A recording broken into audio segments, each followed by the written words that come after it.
Salut les amis, aujourd'hui Jean-François de Sentier du Bonheur et aujourd'hui on va parler de Caroline Goldman et on va parler de France Inter quand France Inter nous trompe.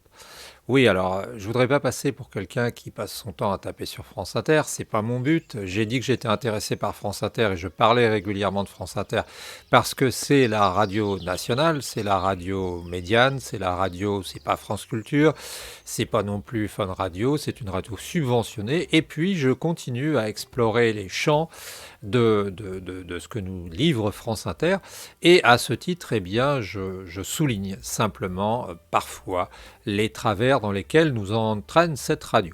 Alors, depuis quelque temps et depuis que j'écoute les grilles de l'été quand je fabrique mon jus le matin, eh bien, je m'aperçois que France Inter a finalement une qualité de programme qui est presque meilleure l'été que l'hiver. Et pourquoi? Eh bien, tout simplement parce qu'on reprend des émissions anciennes et que dans les vieux pots, on fait pas de mauvaise soupe et on évite, entre autres, les humoristes, ce qui fait beaucoup de bien parce que l'humour de France Inter est un humour à ras des pâquerettes. Aujourd'hui, je ne suis pas là pour vous parler de ça, je suis pas là pour vous parler de la projection que nous envoie France Inter concernant le couple, concernant l'amour. Et j'ai déjà expliqué que notre société avait tendance à véhiculer, à promouvoir une idée du couple qui serait une idée du couple style Saint-Valentin, c'est-à-dire une idée du couple et de l'Occident, de l'amour à l'occidental, on va dire romantique, hein, qui date d'il y a quelques siècles, mais pas tant que ça, et qui voudrait qu'un couple n'existât que si il avait, que si le ciment, que si son ciment était finalement l'amour qu'on connaît quand on est amoureux depuis quelques semaines ou depuis quelques mois. Et en fait, on sait bien que la question des couples, qui plus est la question des couples qui veulent durer, est beaucoup plus complexe que cette simple question d'amour passion, d'amour Saint-Valentin. Quand j'appelle Saint-Valentin, je dis simplement cet amour commercial aussi, hein, qui voudrait qu'on passe son temps à finalement enlever son manteau pour que la princesse ne salisse pas les pieds et qui voudrait qu'on passe son temps que l'homme passe à son temps à se sacrifier pour gagner sa princesse. Or en fait j'ai toujours prôné pour que ça dure une forme d'amour un peu plus rationnelle et pragmatique et aujourd'hui encore en écoutant les chroniques de Caroline Goldman, eh bien cette psychologue qui parle à 3 minutes avant le flash de 9 heures, eh bien j'ai eu des enseignements sur la manière dont France Inter cautionnait une manière de voir l'amour. Alors je ne savais pas, excusez-moi pour pour le fait que je ne sache pas, mais mademoiselle, ou madame, plutôt madame, parce que je crois qu'elle a 40 ans, une quarantaine d'années, Caroline Goldman n'est autre que la fille de Jean-Jacques Goldman, Gigi Goldman, notre fameux chanteur de 70 ans qui vit à Londres. Et un tout petit peu à Marseille, semble-t-il, d'après ce que je viens de voir sur la description de Wikipédia. Donc Caroline Goldman, pourquoi ne pas le dire, c'est carrément la fille de Jean-Jacques Goldman.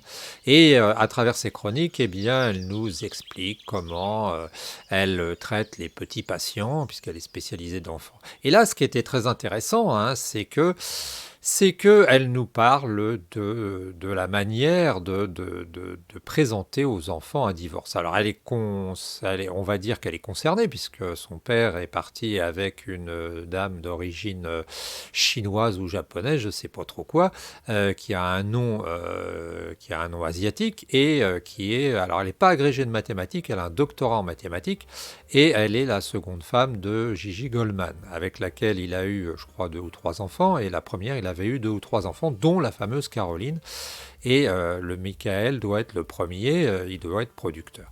Et donc, cette dame nous explique, avec ce ton des psychologues, hein, elle n'est pas psychiatre, je pense pas, elle est psychologue, qu'il y a une procédure, un texte qu'on peut utiliser un peu bateau pour expliquer aux enfants que papa et maman vont se séparer. Et alors c'est très intéressant dans la représentation qu'elle donne, parce que, en fait, cette Caroline Goldman, eh bien, elle commence par nous dire que le papa et la maman attrapent les enfants un jour et leur disent les enfants, nous avons quelque chose à vous dire d'important.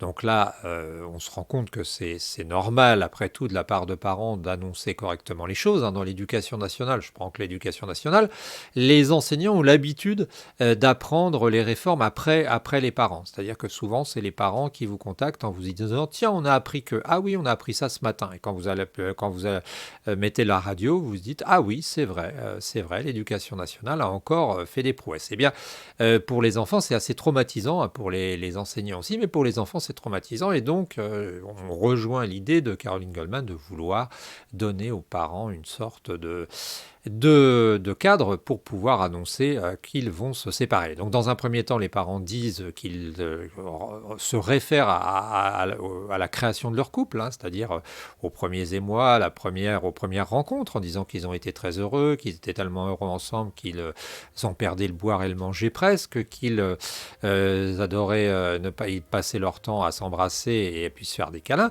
Et puis qu'ils ont eu leurs enfants, et puis que ça a été le plus beau moment de leur vie, et puis que maintenant, eh bien, chacun dans son coin voudrait continuer ce genre de choses, mais chacun dans son coin. Et que finalement, eh bien, ils seront toujours vos parents, les parents, ils iront toujours au spectacle, ils viendront toujours vous voir, ils mangeront toujours au restaurant préféré avec vous, mais qu'ils feront leur vie dans leur coin.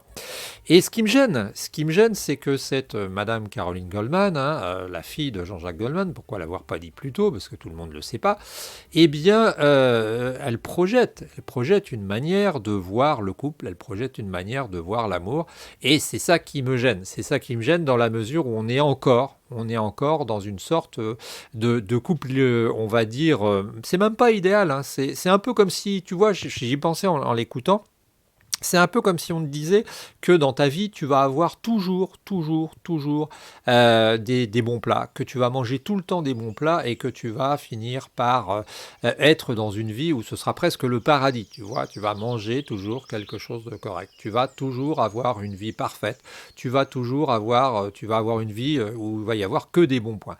Eh ben non, c'est pas ça la vie. C'est pas ça la vie. Et je pense que cette psychologue, elle a un énorme pouvoir puisqu'elle parle à des millions de personnes et qu'on n'en est même pas conscient. Et le problème, c'est qu'elle risque de transmettre, selon moi, à des parents, à des enfants, l'idée que le couple, c'est simplement une sorte d'alliage momentané pour poursuivre une sorte de quête effrénée de l'amour papillon, et que finalement on peut faire ça et que c'est la solution. Et c'est très grave. Je trouve que c'est très grave parce que un psychologue, ça n'est pas quelqu'un de neutre, c'est quelqu'un qui a une influence, c'est quelqu'un qui a un rôle social et un rôle aussi presque mystique. Et cette personne, quand elle précise, quand elle explique, eh bien, elle a une responsabilité. Et je trouve encore une fois que France Inter a été léger dans sa manière de choisir les sujets, puisqu'on devrait pouvoir écouter les sujets et dire avant, ça, je pense que c'est… Alors peut-être que certains me trouveront trop radical, peut-être trouveront que…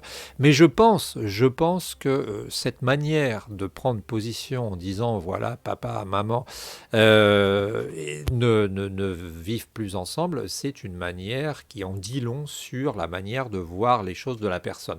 Et ce qu'il y a d'ennuyeux aussi, c'est que ça nie la possibilité d'un couple que j'appellerais rationnel, que j'appellerais raisonné, que j'appellerais adulte, qui vit ensemble et qui finalement voit à long terme. Alors on a l'habitude, quand on voit, je ne suis pas un spécialiste de Saint-Exupéry, mais je le connais quand même bien, on a l'habitude de citer Saint-Exupéry quand on parle de couple, et on sait que Saint-Exupéry avait une histoire de couple complètement aberrante, complètement folle.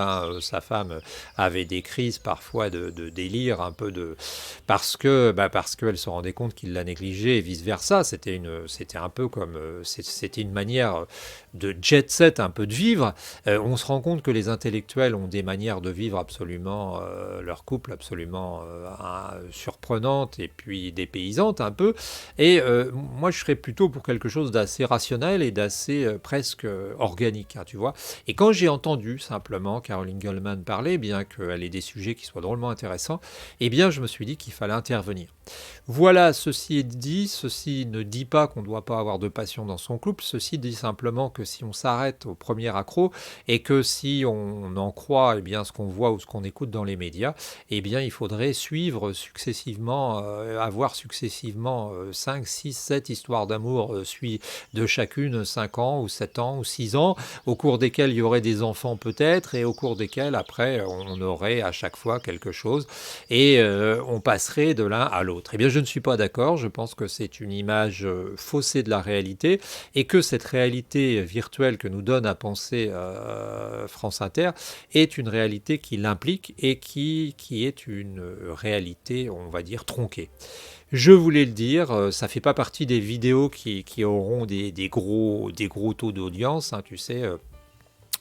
À une époque où finalement, et ça peu de gens le savent, sur YouTube, il y a 5% des vidéos qui font 95% des vues, eh bien ça ne fait pas partie de ces vidéos, mais toutefois, eh bien, il fallait le dire et je l'ai dit. On se retrouve très bientôt, n'hésite pas à t'abonner, c'était Jean-François de Sentier du Bonheur.